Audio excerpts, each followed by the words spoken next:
hagan lo otro, ¿sí? Arrepentíos y bautícese cada uno de vosotros en nombre de Jesucristo y recibiréis el don del Espíritu Santo. Porque ahí es donde comienza todo. ¿Qué está pasando aquí? ¿Están ebrios? No, no estamos ebrios. Se está cumpliendo lo anunciado por los profetas. Se está derramando el Espíritu Santo. Les habla acerca de Jesús. El Espíritu trata con ellos y ellos dicen, ¿qué hacemos? Bueno, ustedes lo que tienen que hacer es arrepentirse, bautizarse y van a tener la misma experiencia que estamos teniendo nosotros ahora. Y recibiréis el don del Espíritu Santo. Gramaticalmente ese versículo 38 está organizado de tal manera que cuando dice recibiréis el don del Espíritu Santo, está hablando de que el Espíritu Santo es el don, es el regalo. Es decir, que se dona el Espíritu Santo a sí mismo, se regala a sí mismo. Es un regalo de Dios para ellos. Recibiréis el don del Espíritu Santo. Algunos han planteado que don se refiere al don de la salvación, pero gramaticalmente no admite esa interpretación, sino lo que quiere decir es recibirán el Espíritu Santo que se donará o se está donando a ustedes. Se está regalando, digámosle en esos términos más castizos, a ustedes. Entonces el Espíritu Santo viene a ser un don o un regalo, que es el cumplimiento de una promesa. Es un regalo porque uno no tiene precio, no se puede comprar el bautismo del Espíritu Santo. Recuerden el caso de capítulo 8 del mago en Hechos, donde él dijo cuánto tengo que pagarles para que me den también esa facultad de que ponga las manos y reciban el Espíritu Santo. Y Pedro le dijo, tu dinero perezca contigo. No tiene precio. Uno no recibe el Espíritu Santo porque es mejor que los otros o porque ora. Fíjense ustedes que nosotros a veces hemos desarrollado casi una mentalidad acerca de que para recibir el Espíritu Santo hay que hacer ciertas cosas. No, el Espíritu Santo se recibe igual que la salvación, por la gracia de Dios y por la fe. No quiere decir esto que uno va a ser un mundano, va a ser aquello, no estoy diciendo eso, porque si el Señor lo ha salvado a uno, pues la vida de uno tendrá que ser consecuente con lo que dice lo que Dios ha hecho en su vida. Pero el bautismo del Espíritu Santo entonces viene a ser un hecho importante en la Biblia. No depende, es decir, ¿cómo lo digo para no hacerme malentender o malinterpretar?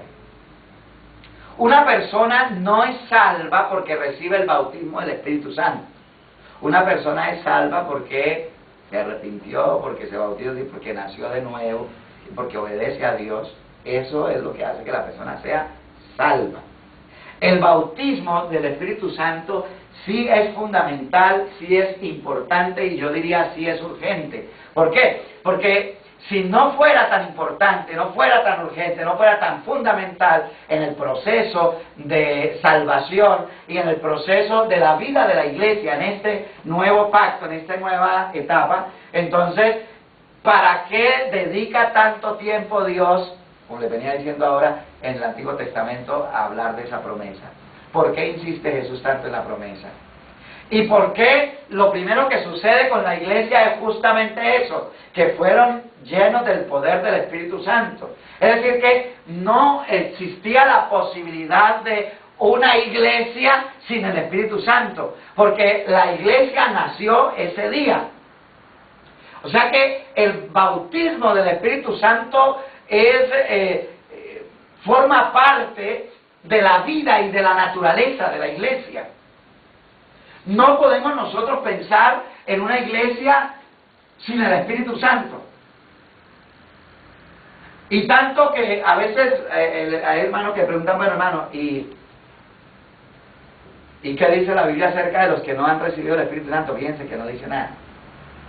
Porque se da por hecho que el que va siendo salvo ya quedó listo para ser lleno, ser bautizado con el Espíritu Santo.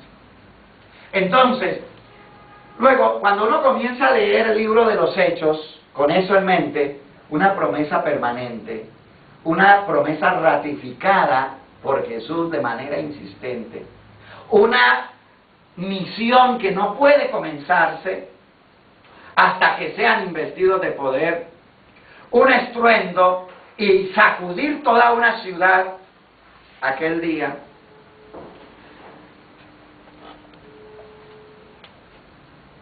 Una inquietud de la gente, una respuesta de Pedro a la inquietud de la gente, porque lo que la gente en verdad quería saber es, ¿qué está pasando aquí? ¿Qué es lo que pasa? Entonces Pedro explicó qué es lo que pasa y les dijo, para que en la vida de ustedes suceda lo mismo, entonces lo que ustedes tienen que arrepentirse, bautizarse, y va a suceder lo mismo, recibiréis el don del Espíritu Santo. Pero las cosas no quedan ahí. No es que los 120 recibieron el Espíritu Santo y comenzó la vida de la iglesia y no pasó nada más con el Espíritu Santo, sino que si ustedes comienzan a leer cuidadosamente el libro de los Hechos, se van a dar cuenta que el bautismo con el Espíritu Santo, en las primeras comunidades cristianas, los primeros grupos que se fueron formando, era como una manera de confirmar también el hecho de que el Evangelio se estaba abriendo paso no solo entre los judíos, sino a todas las naciones. El caso, por ejemplo, de los samaritanos. Felipe, yo siempre le he dicho que él no se fue allá a comenzar la obra, no es que se reunieron los hermanos de los apóstoles en Jerusalén y dijeron, bueno hermano, vamos a abrir la obra en Samaria, mandemos al hermano Felipe para que vaya. No, Felipe llegó allá escondiéndose porque lo iban a matar. No sabemos en qué circunstancias exactamente, pero comenzó a hablar del Evangelio. La gente comenzó a creer, Dios comenzó a hacer milagros, la gente comenzó a bautizarse, pero ninguno de ellos era bautizado con el Espíritu Santo. Note que tuvieron que venir los apóstoles, Pedro y Juan, a orar por los samaritanos, y dice, porque no había venido el Espíritu Santo sobre ninguno de ellos, sino que solamente habían sido bautizados en el nombre de Jesús. Pero cuando los apóstoles imponían las manos, ellos recibían el Espíritu Santo. El hecho de que ellos reciban el Espíritu Santo, los samaritanos, que era una raza de alguna manera híbrida y despreciable para los judíos. Los judíos sentían que los samaritanos estaban excluidos de los pactos, de las promesas que habían para Israel. Los samaritanos trataban de apropiarse de las promesas, pero los judíos decían, no son para ustedes. Y noten ustedes en la conversación de Jesús con la mujer samaritana, que le hace ver la diferencia que tienen en cuanto a su manera de entender y de ejercer la adoración. Nosotros adoramos lo que sabemos, ustedes lo que no saben. Ustedes dicen que es acá y nosotros decimos que es allá, y le hace ver que habían unas diferencias en la forma de creer. Porque el judaísmo de todas maneras sí sembró un poco eso en ese tiempo. El mismo Señor dijo, yo no he venido a cimar las ovejas perdidas de Israel. Y ellos manejaban esa idea. Entonces, si alguien podía recibir al Mesías, eran los judíos. Si alguien podía creer en el nombre del Mesías, eran los judíos. Si alguien podía recibir el Espíritu de Dios, eran los judíos. Si alguien podía bautizarse en el nombre, que es sobre todo nombre, eran los judíos.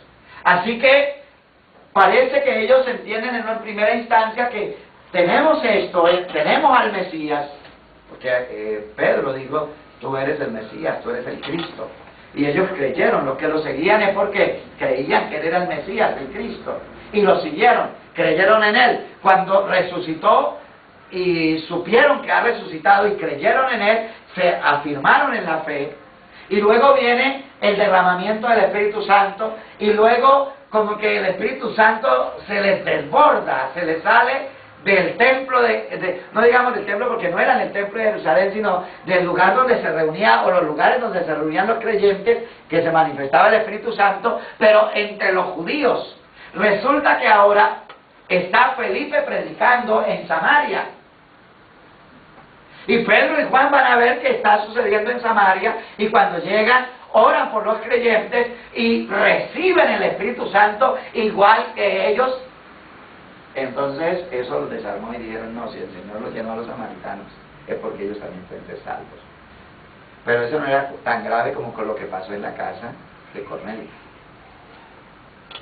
Pedro estaba, recuerdan ustedes, en la azotea, había estado ayunando ese día, por ahí le dio hambre, mandó que le prepararan algo, y mientras le preparaban de comer, vio como que un telón descendió del cielo y vio algo, unos animales inmundos. Pedro mata y come, y yo no voy a comer eso. Me da la impresión de que él pudo haber pensado que tal vez por la